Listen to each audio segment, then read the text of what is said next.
Selamat pagi semuanya. Baiklah, di sini kami dari kelompok kelima akan mempresentasikan materi tentang menelaah komponen kurikulum 2013.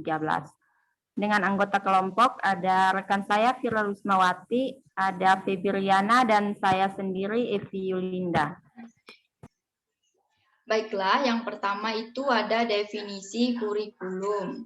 Nah, definisi kurikulum ini terdapat dalam Undang-Undang Nomor 20 Tahun 2003, Pasal 1 yang menyatakan bahwa kurikulum merupakan seperangkat rencana dan pengaturan mengenai tujuan dan bahan pelajaran serta cara yang digunakan sebagai pedoman penyelenggara kegiatan pembelajaran untuk mencapai tujuan pendidikan tertentu. Nah, adapun fungsi kurikulum Fungsi kurikulum dalam proses pendidikan adalah sebagai alat untuk mencapai tujuan pendidikan. Dalam hal ini berarti bahwa sebagai alat pendidikan kurikulum memiliki komponen-komponen penting dan sebagai penunjang yang dapat mendukung operasinya secara baik. Komponen-komponen pembentuk ini satu sama lainnya itu masih saling berkaitan. Nah, berikut ada gambar komponen-komponen pengembangan kurikulum.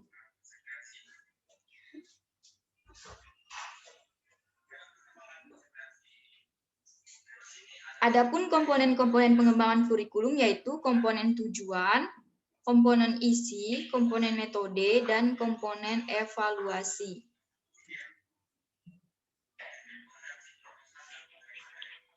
Yang pertama itu komponen tujuan. Komponen tujuan merupakan komponen pembentuk kurikulum yang berkaitan dengan hal-hal yang ingin dicapai atau hasil yang diharapkan dari kurikulum yang akan dijalankan.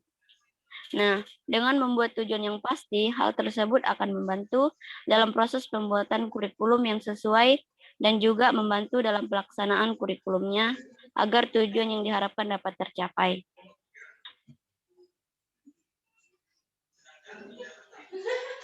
Nah, di sini ada bagan tujuan pendidikan. Nah, komponen tujuan dapat dibagi menjadi 4 bagian. Ada tujuan pendidikan nasional, tujuan institusional, tujuan kurikuler, dan tujuan pembelajaran. Yang pertama, tujuan pendidikan nasional. Tujuan pendidikan nasional merupakan tujuan paling utama dari tujuan lainnya.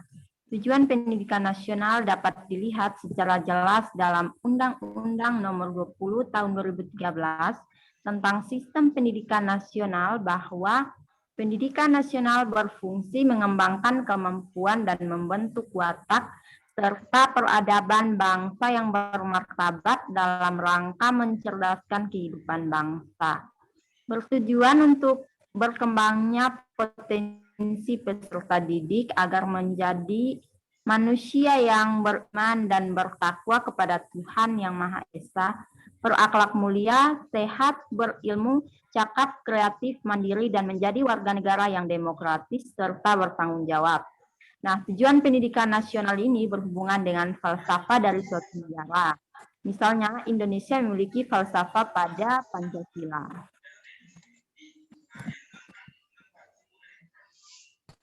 Yang berikut tujuan institusional. Tujuan institusional ini dikatakan sebagai tujuan kelembagaan.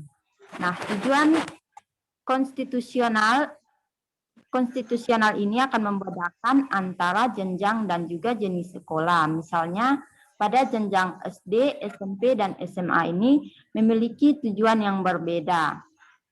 Nah, pada SMA dan SMK memiliki jenjang yang sama, tetapi jenis sekolah berbeda. Maka pastinya dua jenjang sekolah tersebut tujuannya juga berbeda. Kemudian SD memiliki tujuan yang berbeda dengan MI. Meskipun jenjang jenjangnya sama, tetapi memiliki jenis yang berbeda. Nah, SD itu merupakan jenis sekolah umum, sedangkan MI itu merupakan jenis sekolah agama.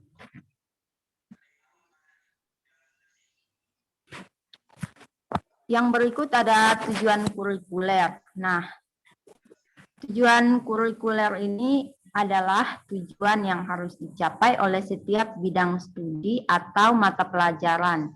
Sebagai contoh, kita dapat lihat pada tujuan IPA SD MI dari Permendiknas nomor 22 tahun 2016.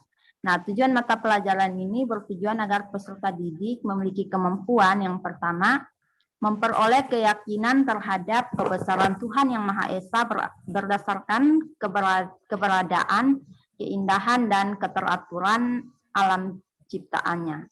Yang kedua, mengembangkan pengetahuan dan pemahaman konsep-konsep IPA yang bermanfaat dan dapat diterapkan dalam kehidupan sehari-hari. Yang ketiga, mengembangkan rasa ingin tahu, sikap positif, dan kesadaran tentang adanya hubungan yang saling mempengaruhi antara IPA, lingkungan, teknologi, dan juga masyarakat. Yang keempat, mengembangkan keterampilan proses untuk menyelidiki alam sekitar, memecahkan masalah, dan juga membuat keputusan. Yang kelima, meningkatkan kesadaran umum berperan serta dalam memelihara dan menjaga kelestarian lingkungan alam. Yang keenam, meningkatkan kesadaran untuk menghargai alam dan segala keteraturannya sebagai salah satu ciptaan Tuhan. Dan yang terakhir, memperoleh bekal pengetahuan, konsep, dan keterampilan IPA sebagai dasar untuk melanjutkan pendidikan ke SMP MTS. Baik, yang selanjutnya itu ada tujuan instruksional atau pembelajaran kurikuler. Tujuan pembelajaran yang merupakan bagian dari tujuan kurikuler dapat didefinisikan sebagai kemampuan yang harus dimiliki oleh anak didik setelah mereka mempelajari bahasan tertentu dalam pendidikan studi tertentu dalam satu kali pertemuan. Nah,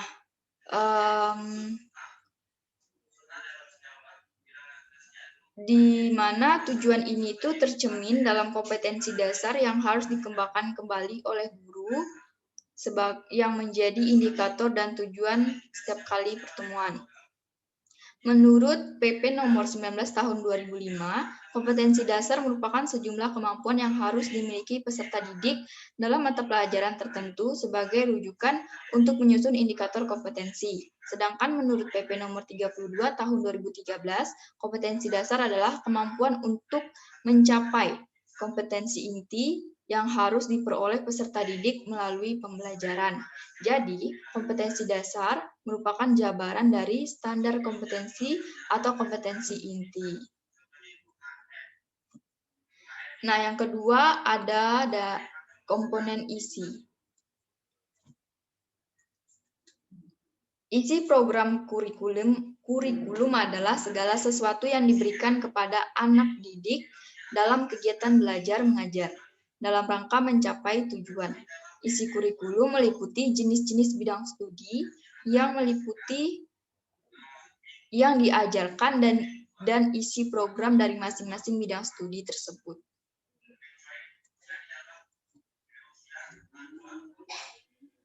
Lanjut, yang ketiga itu ada komponen metode.